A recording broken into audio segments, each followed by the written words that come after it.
October 17, 1989, 5:04 in the afternoon. Candlestick Park is full.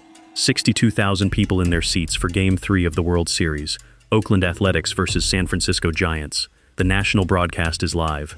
ABC anchor Al Michaels is mid-sentence when the camera begins to shake. In base, so the Oakland A's take. I'll tell you what, we're having an earth. It lasts 15 seconds. At the Santa Cruz Mountains, 60 miles south of San Francisco, a segment of the San Andreas Fault has ruptured along a 12-mile stretch. The magnitude is 6.9. The shaking radiates outward through the rock. When it reaches the bay fill and soft sediment beneath parts of Oakland and San Francisco, the ground does not simply vibrate. It moves like water. The Cypress structure, a double-deck elevated freeway carrying Interstate 880 through West Oakland, collapses. Ramp of the Nimitz Freeway that goes from Cypress Street on up to the Bay Bridge, about a 6 or 7 block stretch of it, collapsed during the earthquake. They are pulling bodies out from underneath this lower ramp. A mile and a half of upper roadway drops onto the lower deck. 42 people die in seconds. 63 people die in total. The Bay Bridge loses a section. The Marina District burns. $6 billion in damage is recorded across the region. Loma Prieta was not the earthquake San Francisco had always feared. It was the warning shot. San Francisco sits on a peninsula defined by geology that has been waiting to betray it. The hills at the city's core, Nob Hill, Russian Hill, Twin Peaks, are solid Franciscan chert and serpentinite, bedrock. In an earthquake, these formations shake but hold. Buildings anchored into them sustain damage but remain standing. The flatlands are something different. When the 1906 earthquake and fire destroyed large portions of San Francisco, the rubble was not hauled away. It was pushed into the bay. Brick, timber, masonry, broken foundation, the material of a destroyed city, became the infill for new development along the waterfront. The Marina District, developed on land reclaimed from the bay for the 1915 Panama Pacific International Exposition, sits directly on this debris and on hydraulic fill dredged from the bay floor. Below the surface, the material is unconsolidated, water-saturated, and loose. The rubble of the last catastrophe became the foundation of the next one. When strong seismic waves pass through saturated loose soil, the grains momentarily lose contact with each other. The soil behaves like a liquid. Buildings sink, foundations tilt, underground pipes fracture. This is liquefaction. Engineers had documented the process in detail well before 1989. The United States Geological Survey had published maps showing which neighborhoods in San Francisco and the East Bay sat on liquefiable soils. The Association of Bay Area Governments had distributed those maps to local planning departments. The Marina District appeared on every one of them. The pattern extended across the bay. Much of the flatland ringing San Francisco Bay had been built on fill, port districts, industrial waterfronts, residential neighborhoods pressed against the water's edge. Oakland's west side, the corridor running beneath the Nimitz Freeway, had been developed on bay mud, soft marine sediment deposited over thousands of years, later built upon without adequate accounting for what would happen when the ground shook.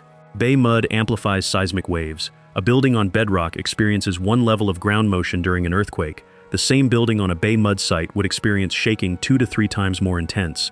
The Cypress structure in Oakland was built on bay mud. The section of the Cypress that held during Loma Prieta, the northern end, where the freeway transitions to firmer alluvial soils, survived because the geology was different. The section that killed 42 people sat on mud. By 1989, an estimated 175,000 people lived or worked in San Francisco's highest liquefaction risk zones. The neighborhoods most directly on fill, the Marina, the Tenderloin's edges, the south of Market District, contained a mix of residential buildings, commercial property, and critical infrastructure, including gas and water mains that ran through the same saturated soils that would move during shaking. The USCGS had published its microzonation maps of San Francisco in 1978. The maps were available to every planning department in the city. They identified the Marina as among the highest risk zones in San Francisco for liquefaction-induced building damage. The 1985 Mexico City earthquake had killed more than 9,000 people, largely because the city's ancient lakebed amplified seismic waves from a magnitude 8.1 earthquake centered 220 miles away. The amplification mechanism was documented, analyzed, and published in the geotechnical literature.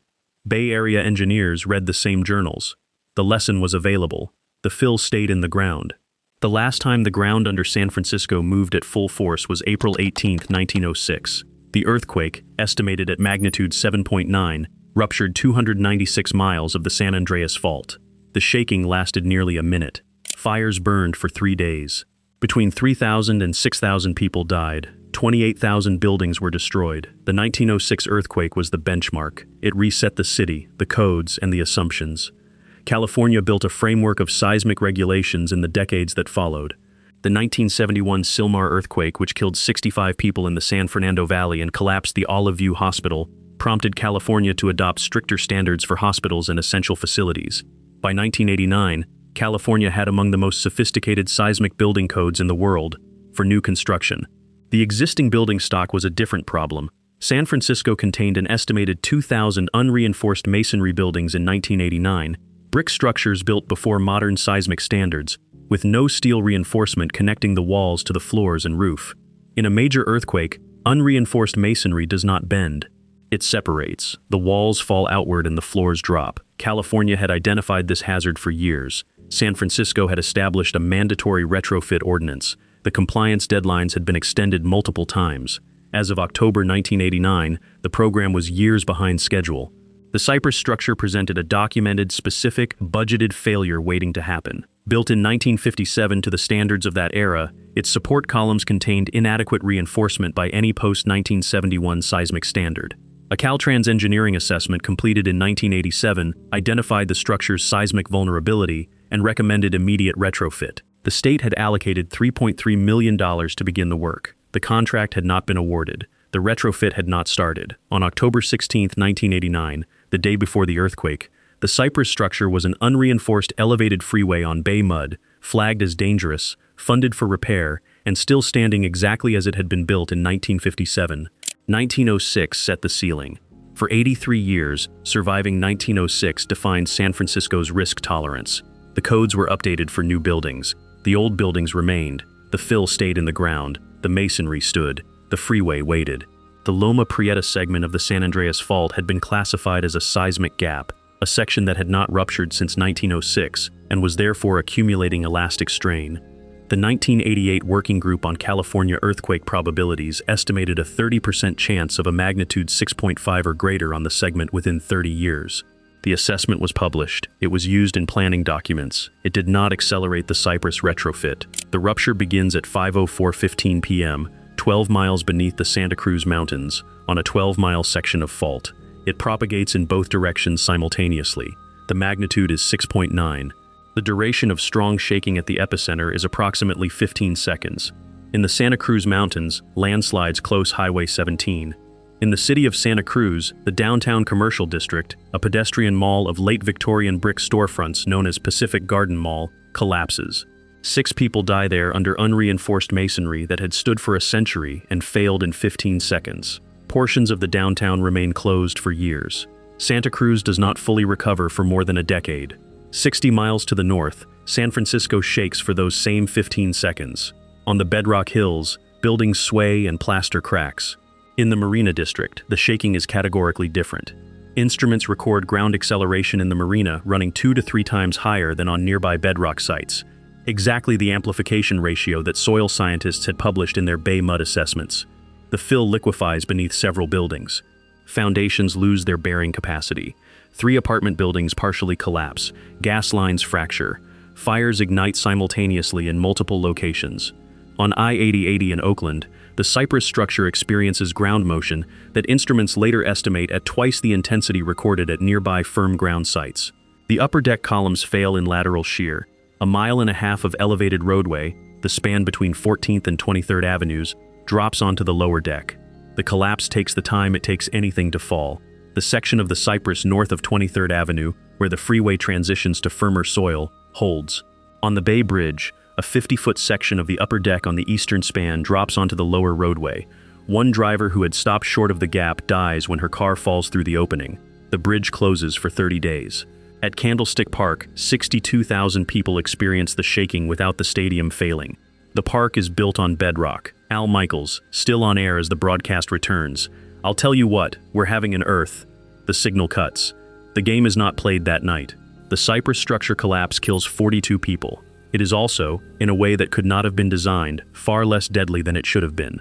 On a normal Tuesday at 5:04 p.m., I-880 would be approaching full rush hour capacity, 2 decks of stop-and-go traffic for the full length of the structure.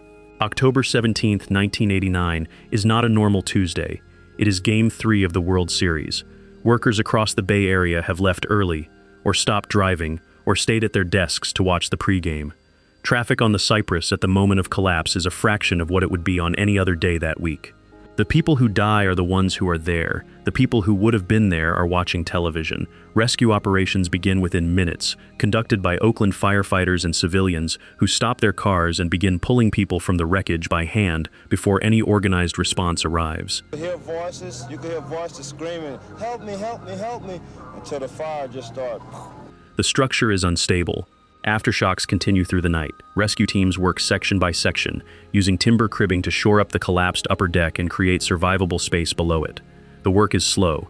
The geometry of the collapse creates pockets, air spaces between the 2 decks where people survive the initial impact. But 89 hours after the earthquake, The memories are as fresh as the day it happened. Steve Whipple found a survivor trapped in a car, crushed to a height of about 3 feet. Buck Helm, a 57-year-old longshoreman, is pulled alive from the wreckage 90 hours after the collapse, the last survivor found in the structure. He had been trapped in an air pocket formed by the angle of his car and the deck above it.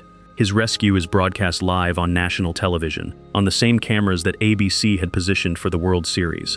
Rescue teams from Oakland Fire, Berkeley Fire, and volunteer search and rescue units work in rotating shifts through 4 days and nights, pausing only when aftershocks made the structure too unstable to enter. After Helm is extracted, the search continues for another 48 hours before it transitions from rescue to recovery. He dies in the hospital 29 days later from complications related to his injuries. In the Marina District, San Francisco firefighters face a water supply problem the city had anticipated since 1906. The post-earthquake fire had burned for 3 days because the mains failed. Post-1906 San Francisco had constructed the auxiliary water supply system, a dedicated high-pressure network fed by cisterns and the bay itself, independent of the domestic water system and specifically designed to function when mains failed. In 1989 it performs as designed across most of the marina. In the sections where the Oz pipes run through the deepest fill, some segments fracture. Fireboat Phoenix, stationed at the foot of the marina, pumps bay water directly to hydrant connections along the waterfront. The fires are contained to roughly 6 city blocks. The marina does not repeat 1906. 63 people die across the Bay Area. The figure is low by the measure of what Loma Prieta could have produced. The World Series timing reduced traffic on the Cypress. The epicenter was 60 miles from the urban core rather than directly beneath it. The fireboat worked. The Oz mostly held. Each one is a reason the outcome was not worse. None of them is a structural fix to what the earthquake exposed. 63 people die, 3,757 are injured. Damage reaches $6 billion in 1989 dollars. 42 of the 63 deaths occur on the Cypress structure. The structure is demolished and replaced with a ground-level expressway. The Embarcadero Freeway, damaged in the earthquake and deemed not worth rebuilding, is removed entirely, restoring the waterfront it had obscured since 1959. The Bay Bridge eastern span is repaired and reopened 30 days after the earthquake. The full replacement of the eastern span is eventually authorized and completed in 2013, at a cost of $6.5 billion, the most expensive public works project in California history. California passes legislation requiring cities to inventory their unreinforced masonry buildings and establish mandatory retrofit timelines. San Francisco accelerates its program. The city's post-Loma Prieta ordinance covers approximately 2,200 buildings, ranging from single-story commercial storefronts to multi-story residential apartment buildings. Owners are required to either retrofit the structures to a defined seismic standard or demolish them. The program becomes one of the most comprehensive mandatory retrofit efforts in the United States. Over the following decade, hundreds of buildings across the state are retrofitted or demolished. Thousands remain standing in California cities that moved more slowly. Caltrans launches a statewide seismic retrofit program for bridges and elevated structures, ultimately retrofitting more than 2,000 structures across California at a total cost exceeding $10 billion. The program takes 20 years to complete. The Hayward Fault runs directly through Oakland and Berkeley, 12 miles east of the San Andreas. It last ruptured in 1868, a magnitude 6.8 event that, at today's exposure levels, Scientist project would kill over 800 people and cause $33 billion in damage. The fault crosses directly beneath the UC Berkeley Memorial Stadium. It passes under hospitals, schools, and BART tunnels. The 1868 rupture release strain that has been rebuilding for over 155 years. It has not moved since. The 60 miles between the Loma Prieta epicenter and San Francisco is what the death toll is made of. The earthquake struck a fault segment that geologists had flagged as overdue, collapsed a freeway that engineers had scheduled for retrofit, and liquefied a neighborhood that soil scientists had mapped as vulnerable. Every failure had been predicted. Every one had been documented. The predictions did not arrive in time. After Loma Prieta, California spent 2 decades hardening what the earthquake showed was soft. Bridges were retrofitted. Masonry buildings were reinforced. The OS was extended and upgraded. The knowledge base that produced the 1906 benchmark and then failed to act on it was replaced, slowly, by a culture of implementation. The fill is still in the ground. The Marina District is still on it. The bay mud under West Oakland is still bay mud. San Francisco is more prepared than it was on October 17, 1989. The Hayward Fault is the same fault it was in 1868, and it has not moved since.